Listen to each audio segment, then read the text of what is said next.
پھر وہ میری UK کی ٹکٹ کروا دیں گے اور میں اسٹڈی ویزے پر UK چلا جاؤں گا۔ وہ تم سے نارمل بات کر رہے تھے، میرا مطلب تمہیں ان کی باتوں سے ایسا تو نہیں لگا کہ وہ تمہیں جلد سے جلد بس اس حویلی سے بھیجنا چاہتے ہیں؟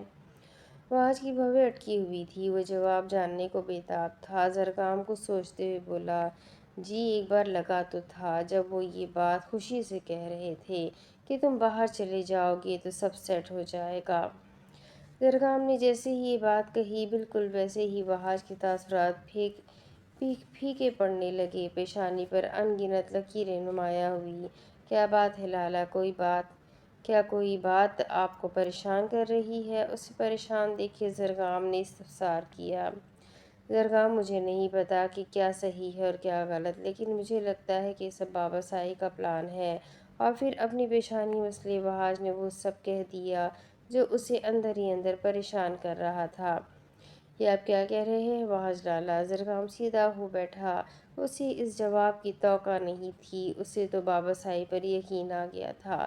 میں ٹھیک کہہ رہا ہوں زرگام، وہ سب کو بیوقوف بنا سکتے ہیں لیکن مجھے نہیں۔ جیسے ایک باپ اپنی اولاد کی رگ رگ سے واقف ہوتا ہے، ویسے بالکل ویسے ہی میں بھی ان کی رگ رگ سے واقف ہوں۔ وہ کبھی اپنے قبیلے کے اصول نہیں بدلیں گے، وہ کبھی کسی محبت کو قبول نہیں کریں گے، وہ کبھی اپنی ناک چھوٹی نہیں ہونے دیں گے، وہ کبھی بھی اپنے فیصلے پر کسی دوسرے کو ترجیح نہیں دیں گے، پھر سامنے ان کے اپنی سگی اولاد ہی کیوں نہ ہو۔ وحاج نے سب کہہ دیا۔ زرگام نے اپنا ذہن جھڑکا ہوا محسوس کیا اور اسے یہ سب کیوں فیل نہ ہو سکا جو سب وحاج نے محسوس کیا۔ آپ کو لگتا ہے وہ ہمارے ساتھ کھیل کھیل رہے ہیں؟ زرگام نے یہ سوال ڈرتے ہوئے پوچھا تھا۔ کاش کہ ایسا نہ ہوتا۔ مجھے جو محسوس ہوا میں نے وہ تمہیں بتا دیا، اس لیے تاکہ تم سنبھل کر رہو۔ مجھے ایسا لگتا ہے وہ تمہیں باہر بھیج کر انوشے کا نکاح زمان سے کروا دیں گے، کیونکہ پورے قبیلے کے سامنے انہوں نے مہتاب چاچو کو زبان دی تھی کہ وہ اپنی بیٹی کی شادی زمان سے ہی کروائیں گے۔ وحاج کو خدشات ہو رہے تھے اور کئی حد تک یہ خدشات درست تھے، اس لیے انہوں نے مجھے باہر بھیجنے کا فیصلہ کیا تاکہ وہ مجھے کانٹے کی طرح راستے سے ہٹا سکے۔ زرگام افق تھا۔ مجھے یہ بابا سائی کی مکاری لگ رہی ہے، کچھ بھی ہو سکتا ہے زمان، ہمیں ہر قدم کے لیے تیار رہنا چاہیے۔ وحاج نے اسے چوکنا رہنے کی ہدایت کی۔ لالا، میں انوشے کو کھونا نہیں چاہتا۔ اسے ایک جملے میں اتنا کرب تھا کہ چہرے پر بیان نہ ہو سکا، لیکن آنکھیں وہ کہاں راز رکھتی تھیں۔ اس کی آنکھوں میں موٹے موٹے آنسو دیکھے ایک پل کے لیے وحاج کا دل بھی لرزا تھا۔ وہ جانتا تھا زرگام نے زندگی میں بہت کچھ کھویا ہے، لیکن اب وہ انوشے کو کھونے کی ہمت نہیں رکھتا تھا۔ تم فکر نہ کرو زرگام، انوشے کا نکاح تم سے ہی ہوگا، یہ وعدہ ہے میرا تم سے۔ وحاج نے اسے حوصلہ دیتے وعدہ کیا تھا، کیونکہ وہ انوشے کی کیفیت سے بھی بخوبی واقف تھا۔ تمہیں اب صرف کرنا یہ ہے کہ بابا سائی پر نظر رکھو، اگر تمہیں کچھ بھی ایسا محسوس ہو کہ وہ ہوشیاری کر رہے ہیں تو تم مجھے فوراً بتانا۔ اب چلو تم میرے ساتھ، ہم بابا سائی کے کمرے میں جا رہے ہیں۔ وحاج اٹھا تو زرگام بھی اس کی تائید میں تیزی سے اٹھا۔ وہاں کیوں لالا؟ سوال ہوا جس کا فی الوقت وحاج نے کوئی جواب نہ دیا، بس وہ اسے آنکھوں ہی آنکھوں میں تسلی دیتا بابا سائی کے کمرے میں لے آیا۔ وہ اندر آیا تو یلدرم کمرے میں بیٹھے اخبار پڑھ رہے تھے۔ نوال بیگم کمرے میں نہیں تھی۔ وحاج اور زرگام سلام کرتے ہوئے صوفے پر جا بیٹھے۔ بابا، آپ سے ایک بات کرنی تھی۔ وحاج سیدھا مدعے کی بات پر آنا چاہتا تھا۔ ہاں کرو، میں سن رہا ہوں۔ بغیر اخبار سے نگاہیں ہٹائے جواب آیا۔ زرگام اس کشمکش میں غرق تھا کہ وہ کیا بات کرنے والا ہے۔ بابا، میں چاہتا ہوں کہ زرگام کے لندن جانے سے پہلے آپ اس کا اور انوشے کا نکاح کر دیں۔ وحاج نے بے دھڑک کہہ دیا۔ یلدرم کو دھچکا سا لگا، اخبار چہرے سے ہٹایا۔ انہوں نے اجرت کے عالم میں وحاج کو دیکھا، جیسے اس نے ان سے ان کی جائیداد مانگ لی ہو۔ کیا؟ انہوں نے سوچا بھی نہیں تھا کہ وحاج چودھری ایسا بھی کوئی مطالبہ کر سکتا ہے۔ بابا، نکاح انوشے اور زمان کا؟ وحاج لفظوں پر زور دیتا ہوا بولا۔ یلدرم ایک پل گہری سوچ میں جا ڈوبے، پھر 2 منٹ وہ خصوص میں رہے۔ 2 سال بعد ہم کر رہے ہیں نا دھوم دھام سے شادی، پھر نکاح کی کیا ضرورت ہے؟ جب کوئی بات بنی تو وہ فارمل ہوتے ہوئے بول پڑے۔ ضرورت ہے بابا سائی، حویلی میں ایک چھوٹی سی نکاح کی تقریب رکھ لیتے ہیں۔ وہاں زور دے رہا تھا تاکہ ان کے چہرے کے بدلتے تاثرات جان سکے۔ لیکن وہاج ہم قبیلے والوں کو کیا کہیں گے؟ ان کی نظر میں تو زمان ایک ملازم ہی ہے نا۔ باتیں بنانا وہ خوب اچھے سے جانتے تھے۔ ایک وقت وہاج نے زرگام کو اور زرگام نے وہاج کو دیکھا، جیسے آنکھوں ہی آنکھوں میں کوئی اشارہ ہوا ہو۔ گھر میں سادگی سے نکاح ہوگا، کسی کو کانو کان خبر نہیں ہوگی۔ وہ ہر سوال کا جواب دینے کو تیار تھا۔ اب کی باری یلدرم کو تب چڑھی، وہ ایک ہی بات پر اڑا ہوا تھا۔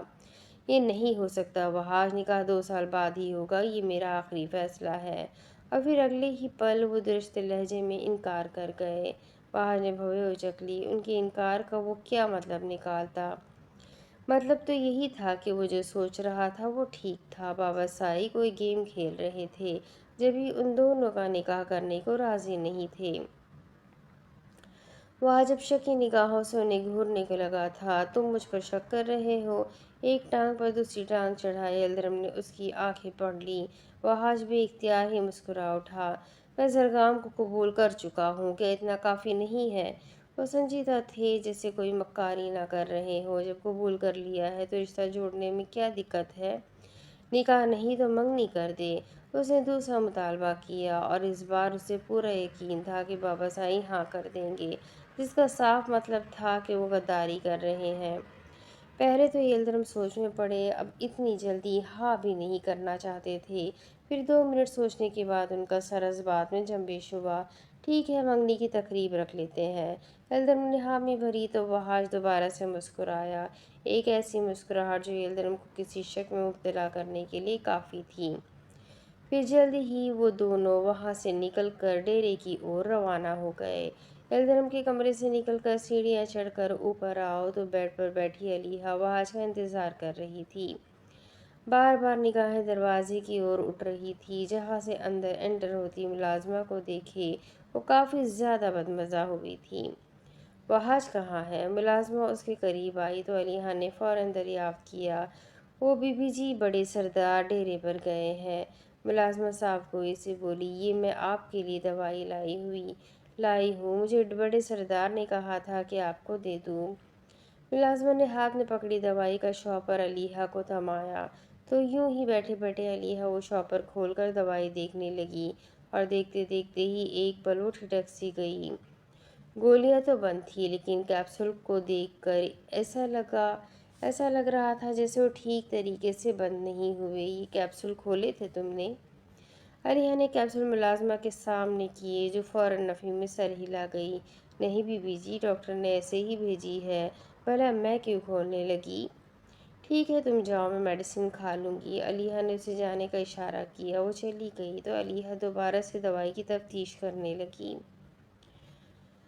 حسینہ بھابھی، آپ مجھ سے ناراض ہیں؟ نوال بیگم حسینہ کے کمرے میں موجود تھی۔ وہ کتنے دنوں سے آنا چاہ رہی تھی، لیکن کوئی بہانہ ہی نہیں مل رہا تھا۔ دوسری طرف شرمندگی الگ تھی، اپنی بیٹی انہیں دے کر انہوں نے دوبارہ چھین لی تھی۔ کیا میرا ناراض ہونا بنتا ہے؟ جواباً نہ روٹھے پن میں سوال ہوا۔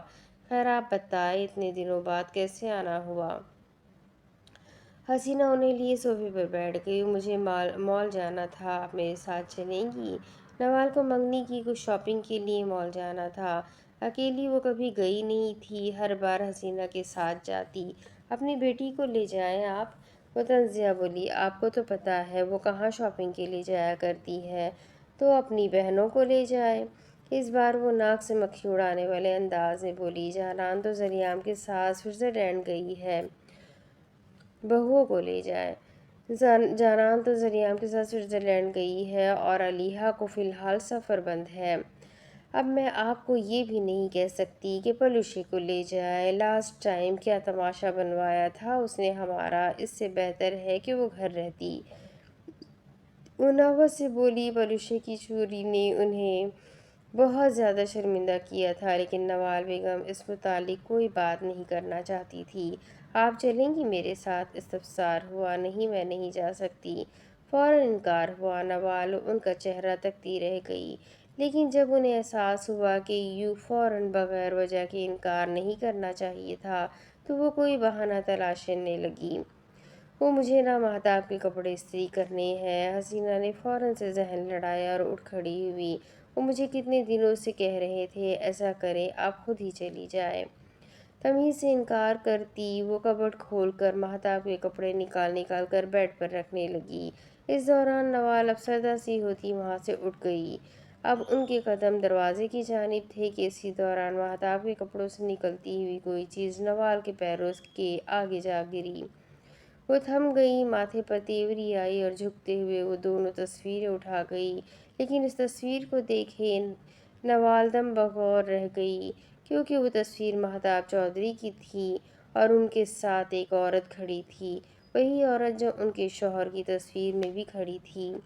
وہ ابھی اچھے سے حیران بھی نہیں ہوئی تھی کہ حسینہ ان کے سر پر آ کھڑی ہوئی اور وہ تصویر دیکھے ان کا انگ انگ جلا تھا۔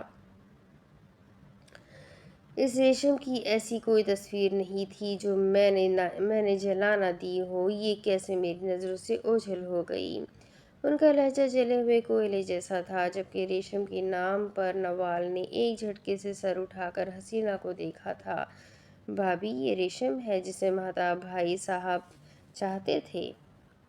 نوال کے پوچھنے پر حسینہ نے ہاں میں سر ہلایا۔ ہاں، یہ وہی ہے۔ وہ جلی ہوئی تھی۔ نوال نے دو قدم پیچھے ہوتے اپنے منہ پر ہاتھ رکھ لیا۔ انہیں یہ سمجھ نہ آئی کہ ریشم اس تصویر میں ان کے شوہر کے ساتھ کیا کر رہی تھی۔ یہ دوسری تصویر کس کی ہے؟ حسینہ کے پوچھنے پر نوال نے جیسے ہی وہ تصویر پلٹی، بالکل ویسے ہی ان دونوں پر حویلی کی پوری چھت آ گری۔